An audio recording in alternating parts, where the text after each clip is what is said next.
Hey Ali, sorry my headphone went on standby. How are you doing? I'm good. How are you? I'm doing great, thanks. Happy New Year. Happy New Year indeed. And doubly so because we have Elsa 3 released and that makes me Exactly. even more happy. Did you do anything fun for New Year's Eve? Not really. I fell asleep. But it's really exciting with the release now. I can see it's really exciting.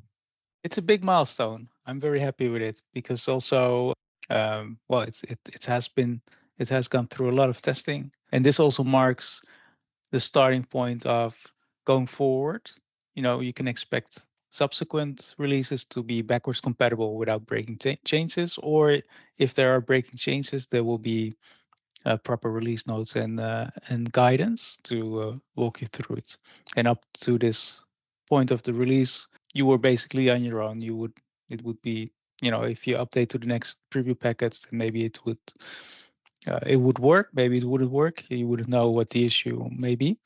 But now when you upgrade from 3.0 to 3.1, which is the next milestone, which we do every quarter, so we do a new release every quarter, you can rest assured that there will be proper documentation and guidance in case there is some migration steps that you need to take manually, or it will just work. And of course, in between, we'll do patch releases, and those should also just work. And they also come with proper release notes. So it's going to be good for everyone. Hi, Jay. Happy New Year.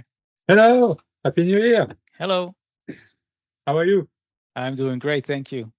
Just talking to Ali about the release, which is very exciting to me. It's a big milestone.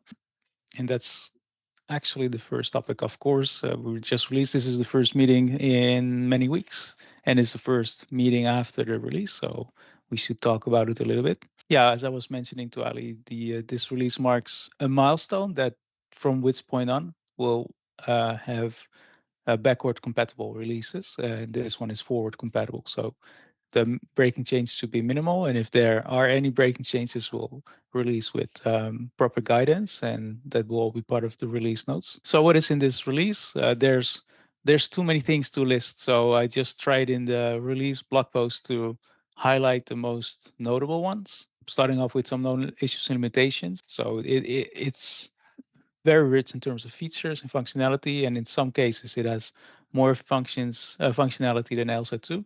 But not everything is here yet. For example, IntelliSense is still lacking. The ability to recover from a crashed node or a crashed application instance, if your workflow is running and your application container crashes and then restarts, it will not automatically resume the workflow. So this is something that's still lacking. So we collect these missing features and add them to the known issues and limitations. But there's a lot of new stuff that is very exciting. For example, of course, the new activity architecture, which is inspired heavily on Windows Workflow Foundation, the ability to compose activities from others. It's very powerful. And a long-awaited function is the parallel execution. Now, there's been an issue identified with the 3.0 release where it doesn't always work. So if you, for example, if you have 3 HTTP requests executing in parallel, maybe one of them executes, or they all 3 they execute, but they don't seem to complete. And this is a a concurrency issue that I identified, and I will fix. And this will be fixed as part of a patch release shortly. So we don't have to wait 3 months for that to be part of 3.1. That will be part of 3.0.1. And of course, the new designer, I think that's the biggest, another big improvement compared to Elsa 2. So that's the drag and drop designer, of course.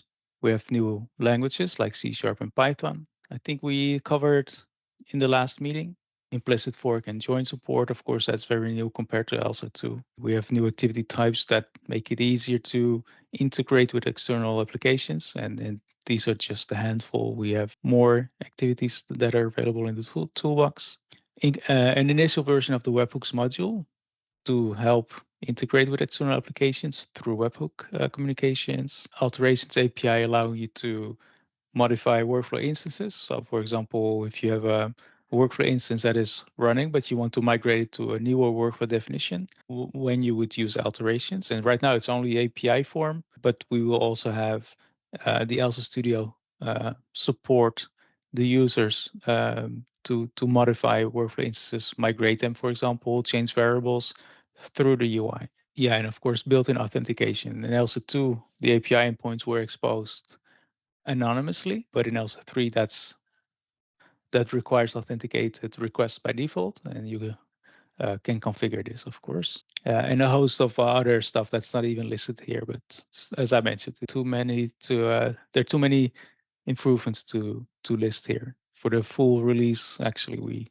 might look at so here we have a big change history. So if you're interested, you can go through these things. Now with this release, of course, we also we want to focus on a couple of big topics. For example, of course, more guides and more documentation. This is one of the most important aspects, actually, of any open source project, and that is documentation. This is how you get started without having to actually dive into the source code, which can be quite overwhelming. So this is very important short term and throughout the evolution of Elsa. But right now we want to do a lot of focus on the documentation. We want to work on configurable Docker images so that you can of course use Elsa to create your own workflow service in ASP.NET Core, which is great. It's great for integrating into your own application. But there's also scenarios where you just want to use it as a finished product and be able to communicate with the workflow server using REST APIs and maybe AMQP without actually having to build the application yourself. You just want to consume it,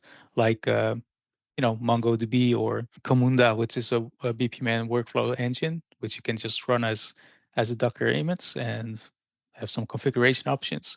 We want something similar for Elsa, of course. Right now we have Docker images, but they are not really configurable. So this is going to be a lot of fun to work on. And for the 3.1 release, the main topics will be reliability. So that's increasing stability, increasing scalability, and security. And there's going to be a big push to increasing the overall quality of Elsa in terms of source code, but also execution, and UX will be part of the 3.2 and or 3.3 release cadence, where we want to focus more on the UX. But this has currently the highest priority. Multi-tenancy, well, that's a much asked for feature, and not having it is actually blocking some teams to actually adopt Elsa. So that's sad. So we need to work on this one. And short term, there will be workflow cancellation. So the ability to cancel running workflows, whether they are suspended or actively running in memory. We need to be able to cancel the execution, and we need to be able to cancel them in bulk, including child workflow instances. So for example, if you have a parent workflow that spins or spawns a lot of child workflow instances, you want to be able to cancel them all, maybe just by canceling the parent instance. So that's going to be a big short-term focus. And maybe for 3.2, we can finally work on BPMN. So the Elsa 3 architecture supports any kind of activity that can be very simple, like the write line activity, but it can also be an entire little state machine. So you can imagine there might be a BPMN activity that you can use, and use a BPMN editor to design your process there and have Elsa execute it. That's going to be a lot of fun as well to work on. And maybe capsules, that's just a term I came up with. It's not set in stone, could be different. But the idea here is that if you have a running workflow server or cluster of workflow instances, you may want to be able to push new configuration, which may include new activities that you just want to deploy to your running server without having to reboot the server, because maybe there's a lot of workflow instances running. Maybe it's a multi-tenant setup and you don't want to reboot all of the customers, all of the tenants, just to push a bunch of new configurations, which can include configuration itself, activities, but also maybe workflows that you maybe have coded in C#. You just want to be able to push it to the server without restarting. So that's the idea of capsules. Yeah. So I'm going over this in a bit of a whirlwind, but if you want to read more, there's this blog post that is linked from the release notes. There's a bit of history here, and yeah, we have many issues that we also need to groom actually. So this is a big backlog. Some of them may be outdated. Some of them might be interesting short term, and others may be not interesting at all. But we have to go through them one by one. We also have a new set of milestones. So the 3.0 milestone has been closed. In 3.1, we are collecting new items to be done as 3.1. This is not a final set of issues, by the way. This is still work in progress to see what comes in and what needs to go out. Some of them will stay in, like workflow cancellation that I mentioned, and multi-tenancy, and maybe some some smaller issues. Do you guys have any comments or questions at this point before we move on to a bit of demoing? Not now. All right, let's. Just a question about the missing features that already there in Elsa 2 and yet available in Elsa 3. Yes. For example, secrets and SQL activities. There are many features. So Yeah. in your roadmap, is it already captured? Or? No, I don't think it's captured. Maybe some of them are, but they're not prioritized yet. But let's see if we have something for secrets. Secret store and GDPR. Yeah. So so it's here, but it's not yet planned for a given milestone. But it also depends on customers looking for this or community members that are specifically asking for this. Then that gives us some input in terms of what to prioritize next. Ultimately, of course, we want to be on par feature-wise with Elsa 2 and even beyond that.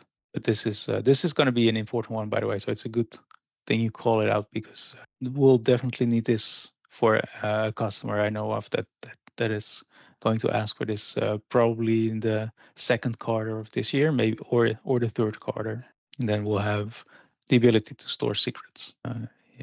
Yeah, good question. All right, so I thought maybe it's cool to just do a few short demos, and we'll start with just using the Docker image. That's the easiest way to try out Elsa, which is here from the documentation website. If you go to Docker, then you can just copy this command. I think it's a little bit outdated because I am expecting an additional environment variable, but I have it here. So just using this. Can we add a copy button in the documentation when we use code on the upper right? Yeah, so this documentation website is based on a template. I don't think it has it built in, but maybe it can be added, or maybe it's an option that I don't know of. But it would be very helpful to have it. But speaking of documentation, I'm playing around with a new tool from JetBrains, which is called Writer Site. Have you guys heard of it? No. So it's an IDE that helps you write technical documentation. You can use Markdown, but you can also use the more advanced XML markup to have more control over what you display. And here it's pretty cool. Let's see let's add a new topic. Well, no, pretty sure they have a set of templates that you can just add from. I'm not seeing it. Well, let's create a new project real quick. Let's do a playground. So with all of these elements like procedures, you can do step-by-step walkthroughs. What you see here, step 1, do this. Step 2, do this. You have tabs to switch between syntaxes, collapsible things.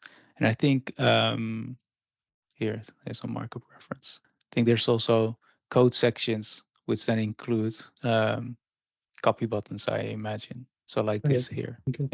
Yeah. So I'm playing around with this tool, see what the capabilities are, and if I like it, then I'm gonna port over this entire documentation website to writer side, and then we get all of these advanced technical documentation capabilities out of the box, including the copy buttons. Yeah. So one way or another, this copy button will come. Okay, so back to this thing. So what I was missing in the documentation website is this extra environment variable to specify the base URL, because this one is used by the HTTP module. So let's copy this.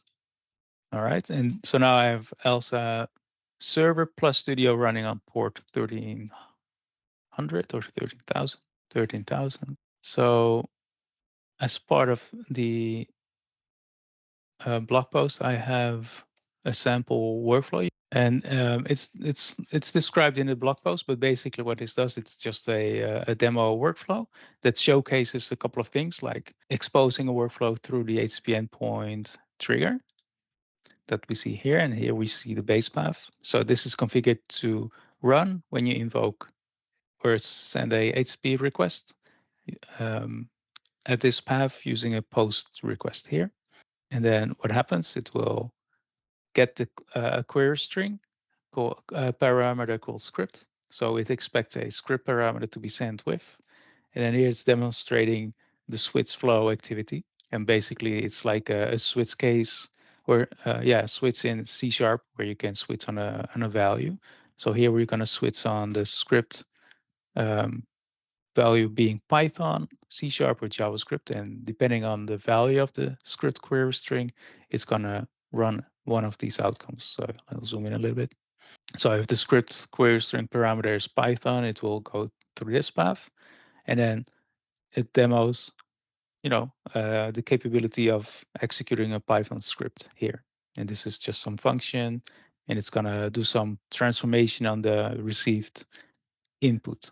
So speaking of input, that's also received through the endpoint. So it expects a query string, but also a JSON content, and it's going to be stored in an HTTP input string variable, which is defined here. So this is going to receive the JSON input, which is of type string, which means that the JSON being sent in will be stored as a string value. On the other hand, you would use object as the variable type. It's going to parse it into an expandable object. So this is a important distinction to be made, and it's important specifically in these scripts. For example, run Python. This function expects a string and not an object. So this is kind of important. Here's the C# version, just to showcase the ability to run C# and even create classes in your code and execute them. And the JavaScript version, that's left to the reader as an exercise. So this is not implemented in this example. And then here it shows the join activity and then writing back the transformed. So if we publish this and then switch to Postman. So here I have prepared a little HTTP request, sending it to test using post method and using script Python. And so when we click send, you already saw the response. So what we sent in is an array, and it's going to turn that into an object. So that's just a silly example, of course, but for demo, it's pretty cool. And for C#, it's going to work as well. And this we get the same result, but this time it went through the C# path.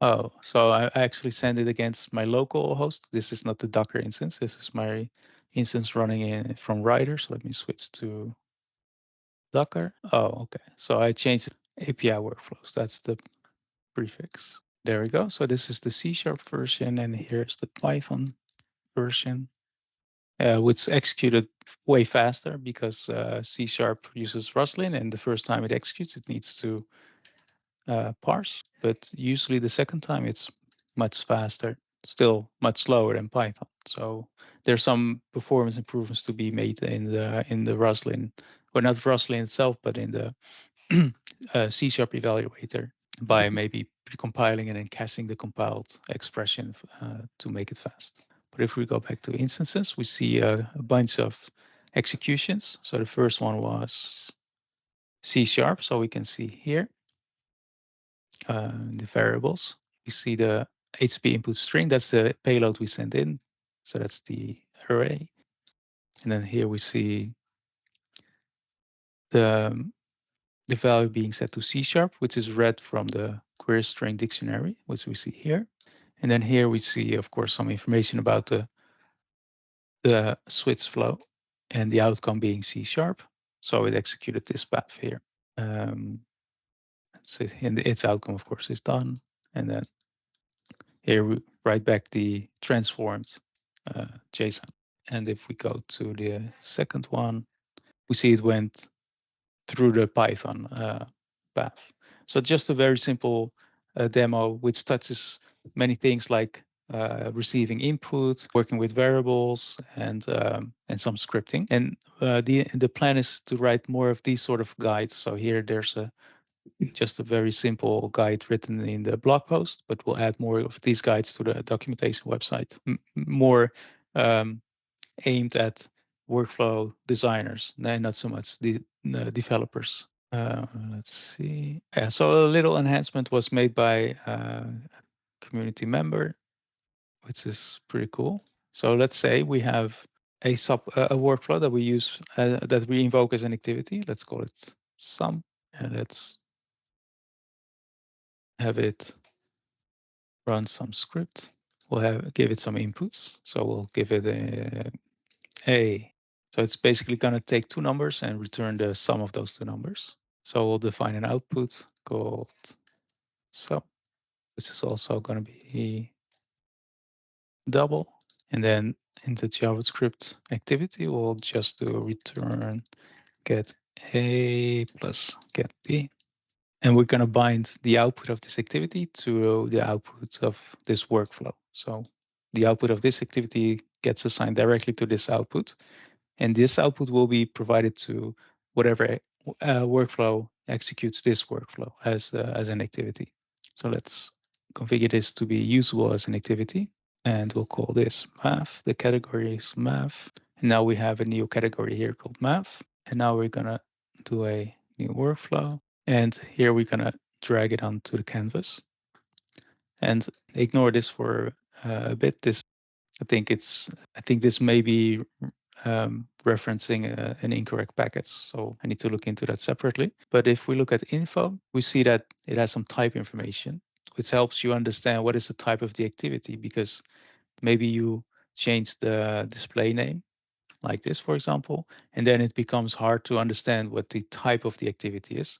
But if through the info, you will always see the technical type. The same goes for other activities like these. So you see Elsa.send email. So this is the fully qualified name, and Elsa.readline. And in the case of this one, this defined as a workflow, you can directly navigate to it by clicking this link, and then it takes you to the sum workflow. There's currently no easy way to go back other than just pressing the back button. But ultimately, we want to open these things in separate tabs, and you can just close out the tab and go back to the other workflow. Anyway, so yeah, I can't actually execute this because of this little issue here, but that's okay. I think it's an issue with this Docker image. Yeah, I think this might be the issue. This is not supposed to be. Did you guys? I don't know if you also work with Rider, but there's a new feature. I think it's called AI Assist or something like that, and it's pretty useful. For one thing, it has a little AI assistant here, so it's like a little chat, like a co-pilot for Office, but this is for Writer, and it's ChatGPT basically, and it has more context in terms of the IDE and the files that you have open, so you can ask it questions about your source code and ask it to generate some code or perform some tasks. But also what I use it most for is generating commit messages. I just select the change files, and then press this button here, and it's going to write the commit message for me. And usually it's pretty good. Sometimes you need to change it a little bit, but mostly it's okay. So this fix that I just made is going to be part of the 3.0.1 patch release. Maybe send out next week or so to NuGet. And until it hits NuGet, it will be available from Feeds.io like usually. All right, so that's this little demo. So I demonstrate navigating to workflow definitions from activities. Bulk dispatch workflows, that's a new activity I'm working on. And just a bit of background. So we already have a dispatch workflow activity. Let me show you. Oh yeah, let me show you the dispatch workflow first. So what this one does, it allows you to provide the workflow you want to dispatch for execution. So this means it will send a message to some queue that will then be picked up by Elsa to actually execute the scheduled workflow. So here, let's say we'll do an item processor workflow. Maybe we'll give it some input. This needs to be changed to a JSON input editor by default. We can change it to JavaScript for now. And then we can choose to wait for completion. So when it dispatches the workflow instance, the child workflow instance, it will run, and it may run very quickly, or it may be a long running process waiting for user input, whatever the case may be.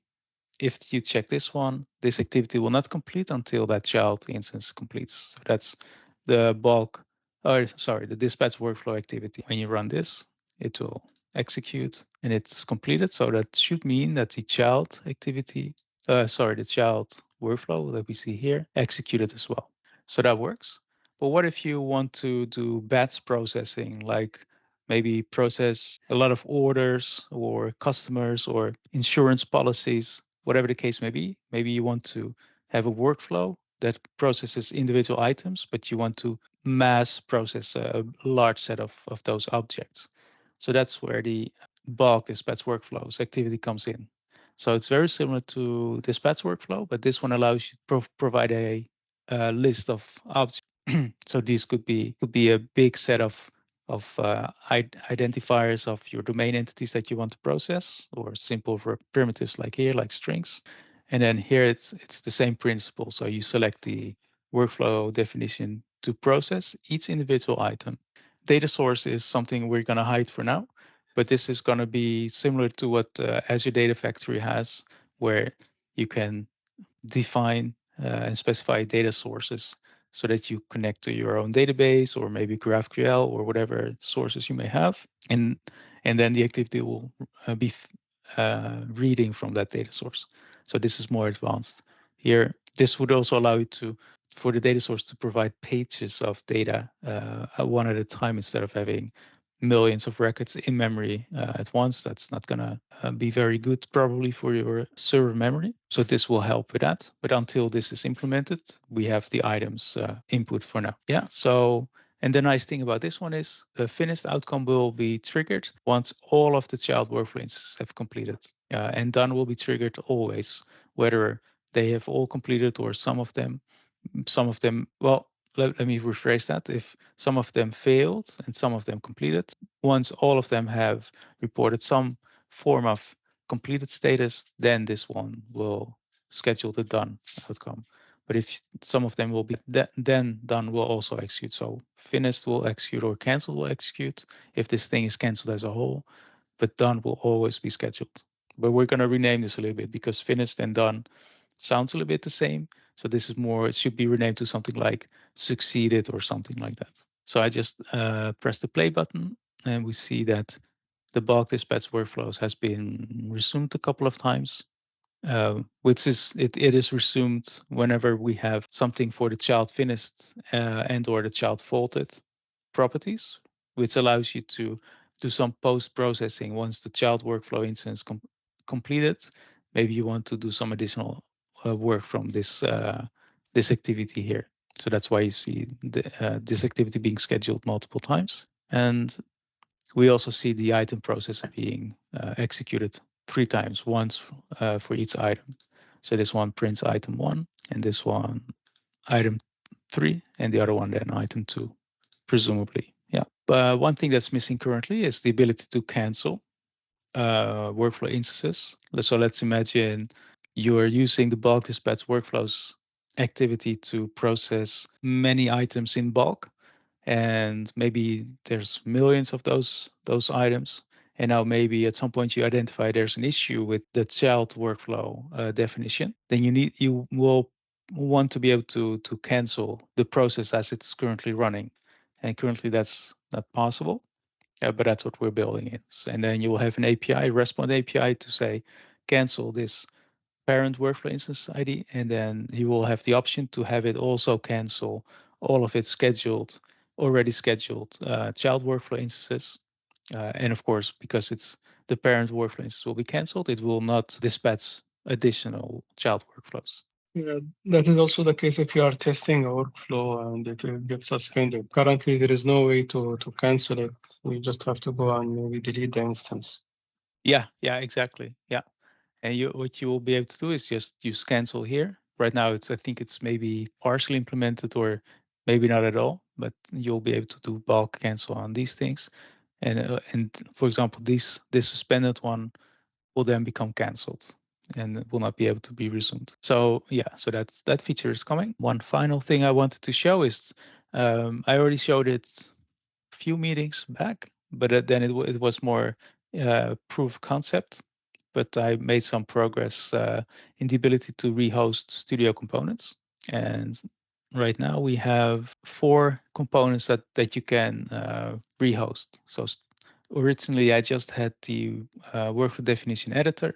So that's the designer.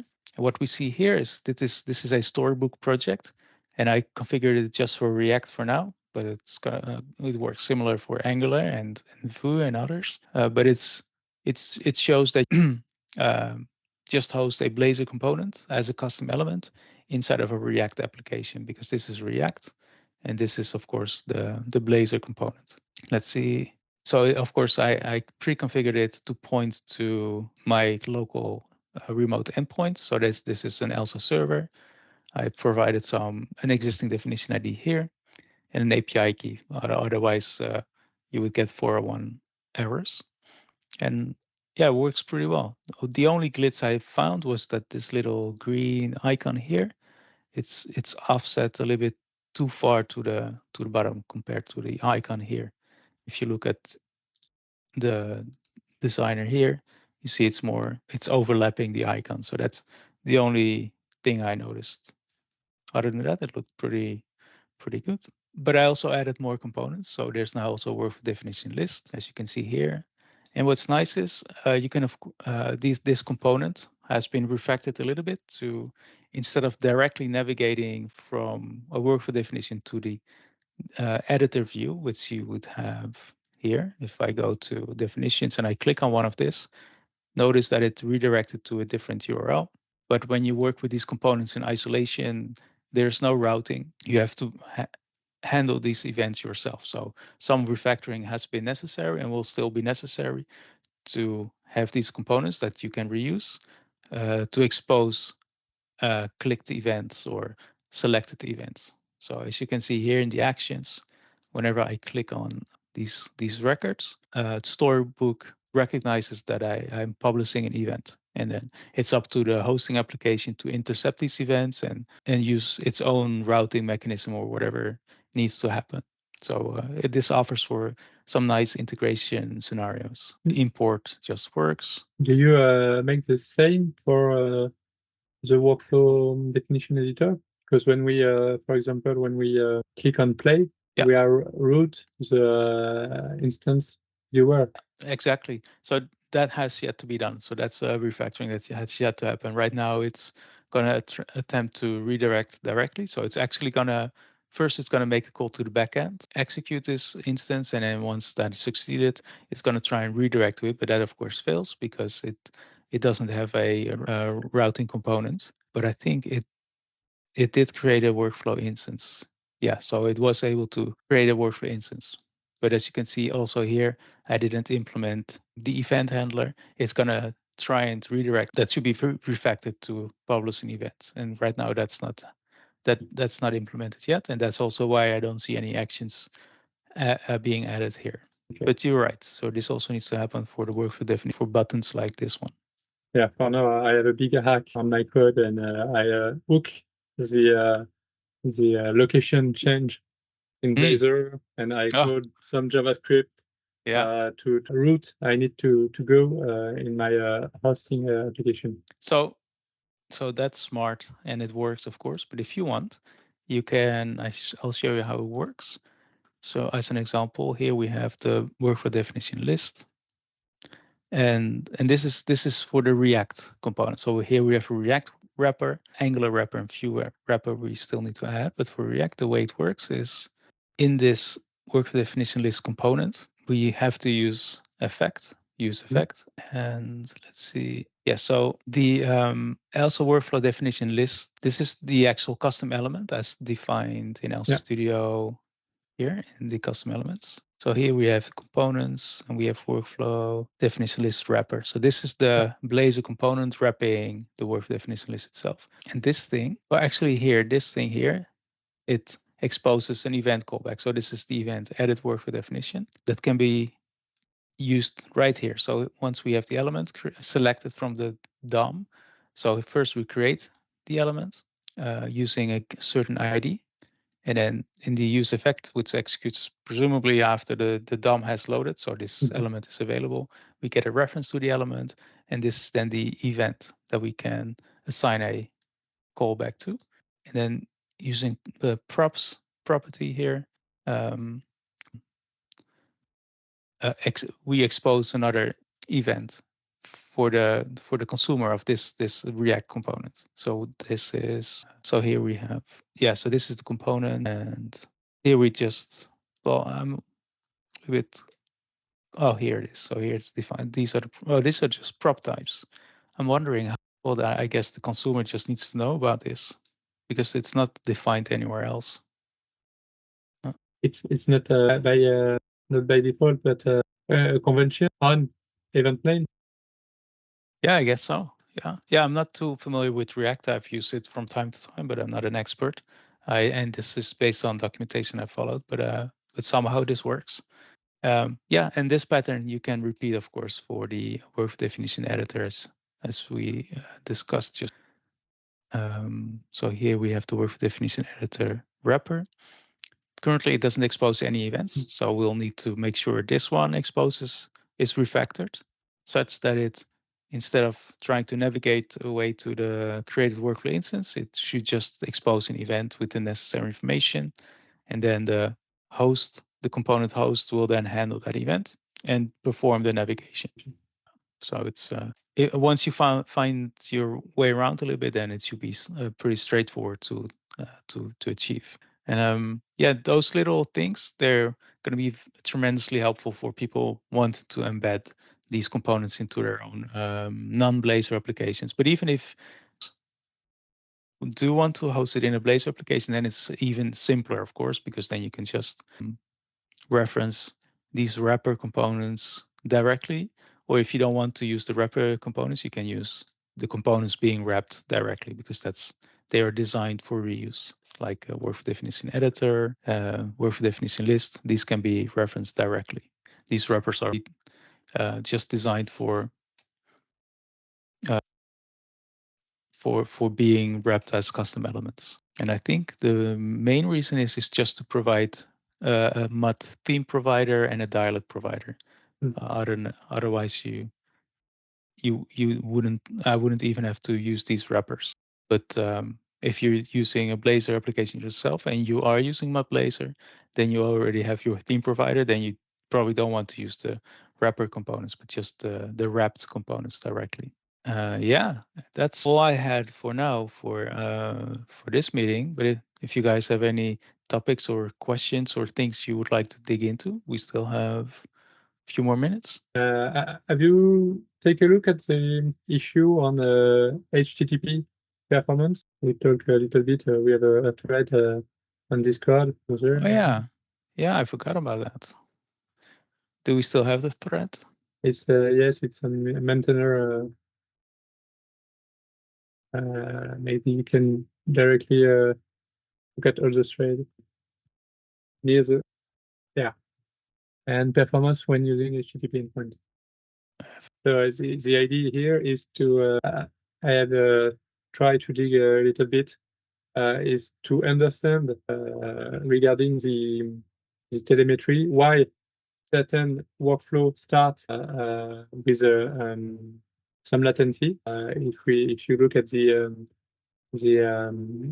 screenshot, some workflow seems to start 800 milliseconds, and before this there is some sort of maybe a wait, or I don't know. And if you wait, for example, you use an activity that wait after the HTTP response activity, you will have to wait until the end of the HTTP middleware to give back the hand to the caller, the client, and receive the response. When you use the activity HTTP response, you don't respond directly to the client application. So is this the main issue that you found? So if you just use HTTP endpoint and HTTP write response, it's okay. But once you do something after, maybe you want to transition from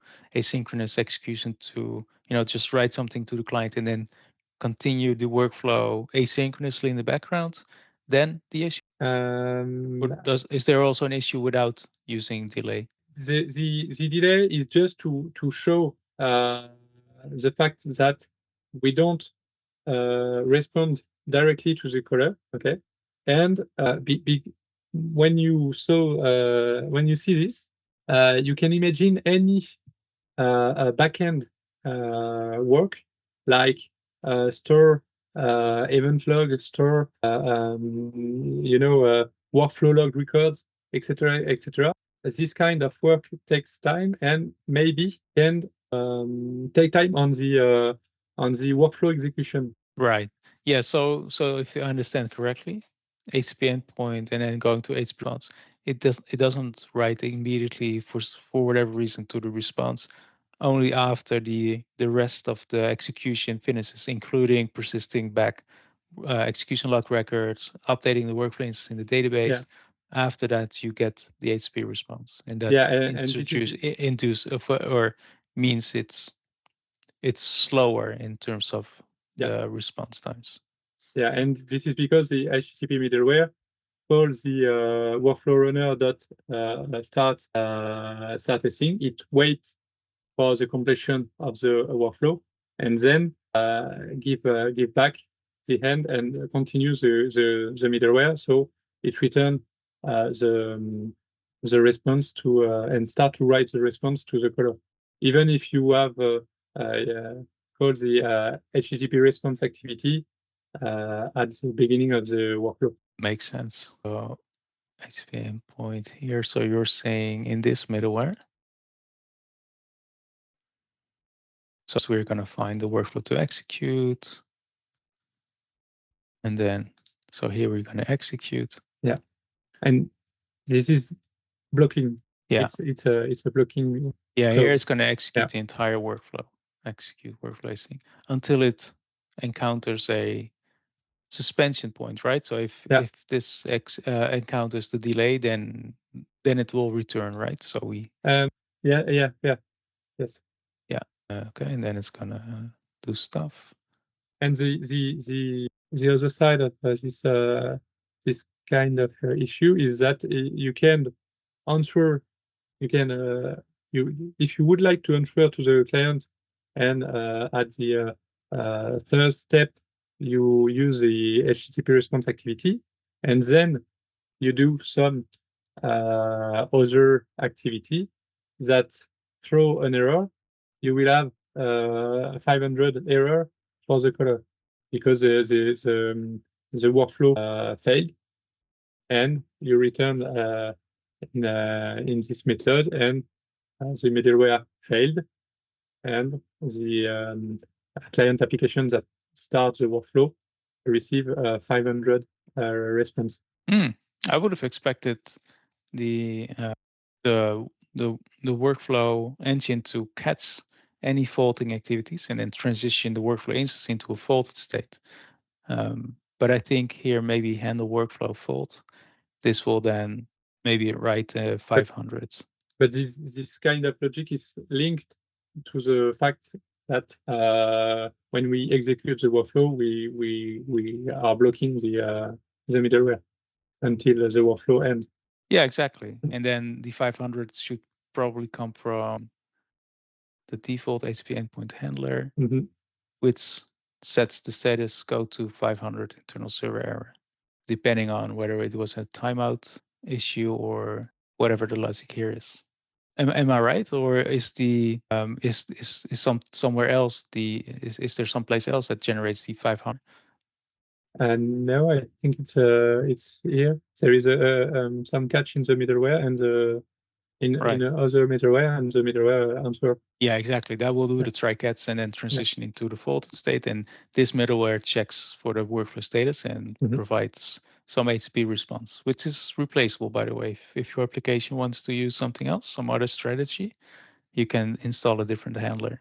But I think the actual issue is it's too slow before it starts sending HTTP response. Maybe the expectation is for, let's say we have HTTP response, and then let's say we do something else here.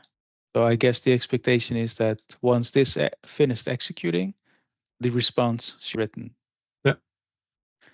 I wonder, because if we look at the write HTTP response, this is the implementation, and it writes content. So it writes to the body. So maybe it should do some flush or something. But it just write information in the context, in the HTTP context. But because we are not at the end of the middleware, we are not. It's written in the back way. Yeah. There is no read on the client side. Yeah, I see. Do you know how? Do you have any suggestions how we might improve this this experience? Because it makes sense that you're not getting the response until the entire middleware pipeline of HPDent core executed. Not no. I don't have any suggestion, but I don't know if we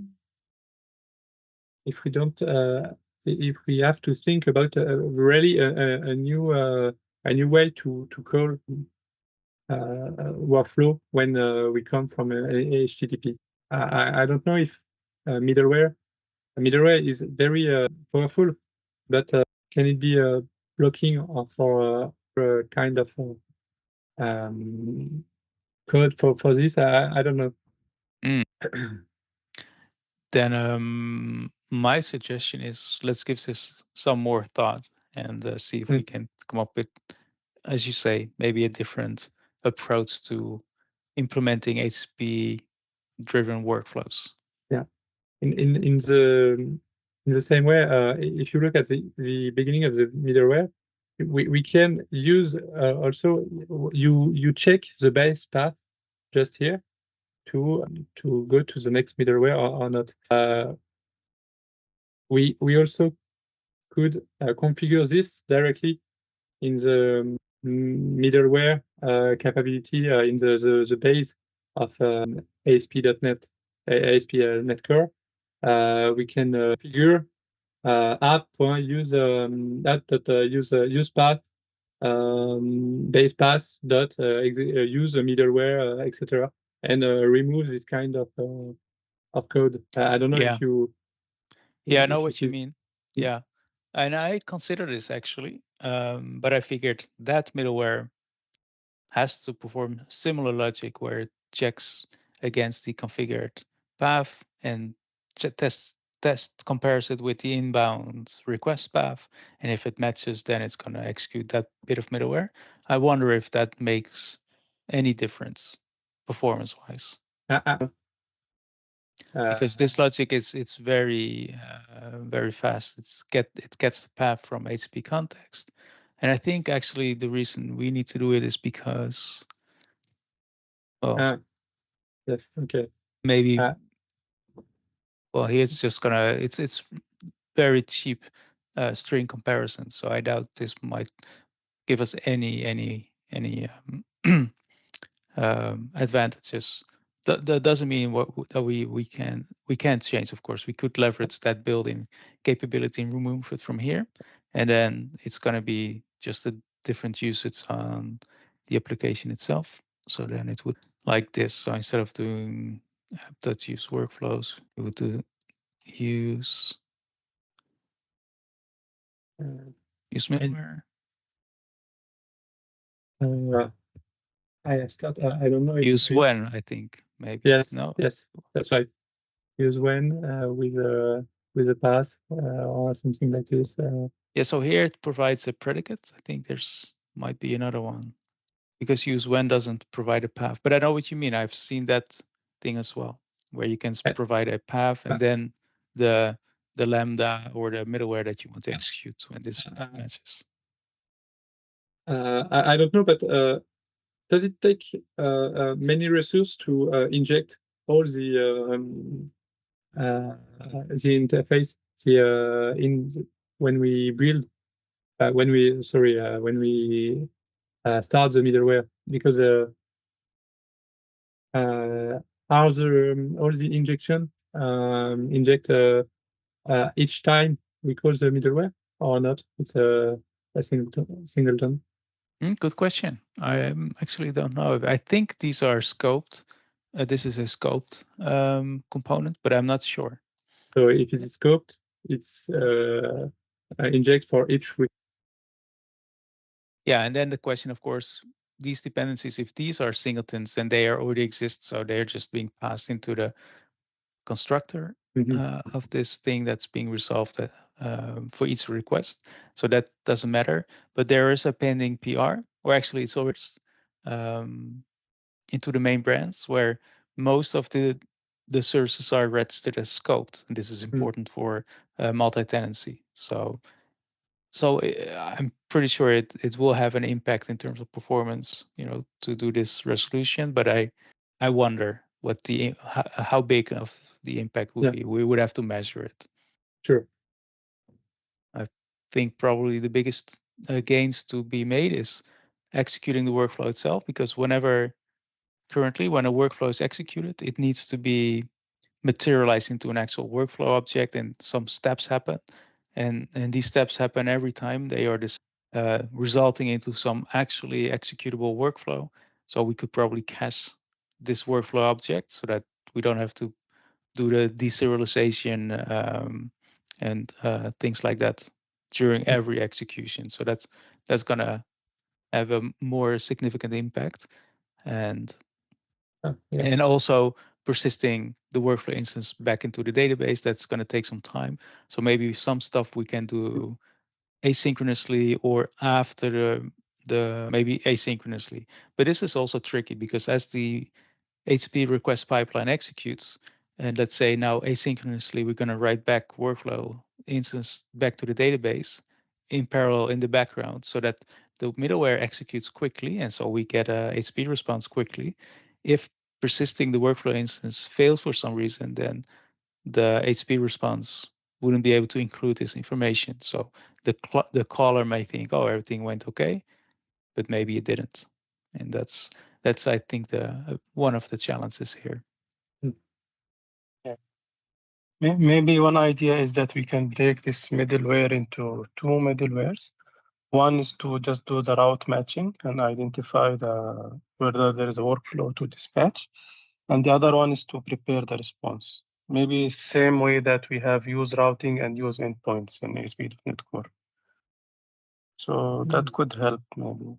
Yeah, maybe we can do some experiments, see how we can identify the bottleneck. That's one, and then see how we can mitigate that. And one other thing might be, this workflows filter, trying to find the matching workflow. Once we, based on certain parameters here, maybe we can also do some caching where we know, these workflows, this particular workflow matches this particular request configuration, like route and verbs and maybe headers or whatever it's used to match a matching workflow. And then we already skip a lot of steps in caching there. But yeah, so there's multiple layers where you can look for improvements. So to answer your question, Jay, I haven't looked at it until now.